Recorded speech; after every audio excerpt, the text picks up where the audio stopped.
ఒరే చిట్టి మనుషులు ఎండలు బాగా ఎక్కువగా ఉన్నాయని నన్ను తిట్టుకుంటూ నా మీద పడి ఏడుస్తున్నారేంట్రా? మీ మనుషులు చెప్పేవి మాత్రం చాగంటి గారి ప్రవచనాలు, చేసేవి మాత్రం చేతబడి పనులు. ఊరంతా తారు రోడ్లు సిమెంట్ బిల్డింగ్లు వేసుకుని ఏసీల వేడిగాలి పక్కింటోడి ముఖాన్ని కొడుతున్నారు కదరా. ఇదంతా మీరే చేసుకుని మళ్ళీ సూర్యుడా కూలవంటే నేను మజ్జిగ పోస్తానారా? మీరు వదిలిన పొగతో ఆకాశానికి మూతపడిపోయి నా వేడి కిందే ఉండిపోయింది. లోపల కుక్కర్లో బంగాళదుంపల్లా మీరే ఉడికిపోతూ కింద మంట పెట్టింది నేనే అన్నట్టు మళ్ళీ నా మీద ఏడుస్తారేంట్రా?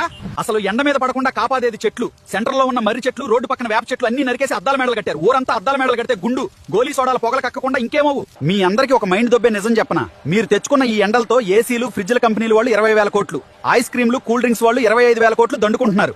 ఇలా ఒక్క ఏసీలు, కూల్ డ్రింక్సే కాదు, దేశం మొత్తం మీద అన్ని కలుపుకుంటే ఈ ఒక్క ఎండాకాలంలోనే 1,00,000 కోట్లకు పైగా వ్యాపారం జరుగుతుంది. మీరు తప్పులు చేసి ఏడుస్తున్నారు, వాళ్ళు 1,00,000 కోట్లు నొక్కుతున్నారు. అయినా నాకు ఒకటి అర్థం కాదురా చిట్టి మనుషులు.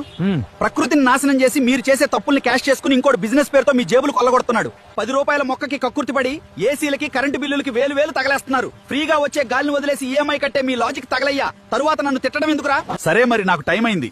పక్క దేశాల వాళ్ళని కూడా ఉడకబెట్టాలి. ఆ 10 రూపాయల మొక్క నాటండి. వెళ్లే ముందు లైక్ కొట్టి షేర్ చేయండి. మన ఏఐ టాక్స్ కంటెంట్ లో దమ్ముంటేనే ఫాలో కొట్టండి.